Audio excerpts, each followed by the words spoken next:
Then the rain, a lot of it.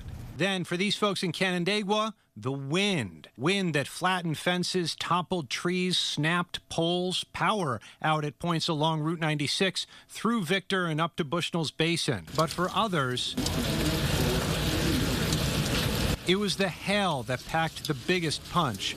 Ice balls the size of golf balls and tennis balls came crashing down in and around Farmington. Such was the case on Fraser Way, where we found Taylor Triou and Jacob Ingorowski. We just got home from the car dealership around 3 o'clock. We had been home for about an hour and a half. The wind started picking up, and then before we knew it, there were loud, pelting sounds hitting the roof, and we looked outside and hail was coming down, at least the size of a golf ball. But I, ran outside and saw that both of our windshields were shattered. Did you catch that first part about just getting home from the dealership?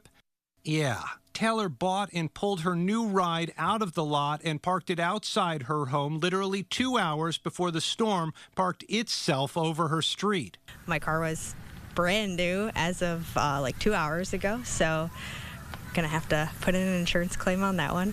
Meanwhile, their neighbors are dealing with broken windows and chipped siding on their homes. Everyone, though, seeming to take it in stride. It's nice to see that everybody can kind of come out and check on one another. Jacob and Taylor now able to share a laugh and a suggestion. Get a 2-car garage.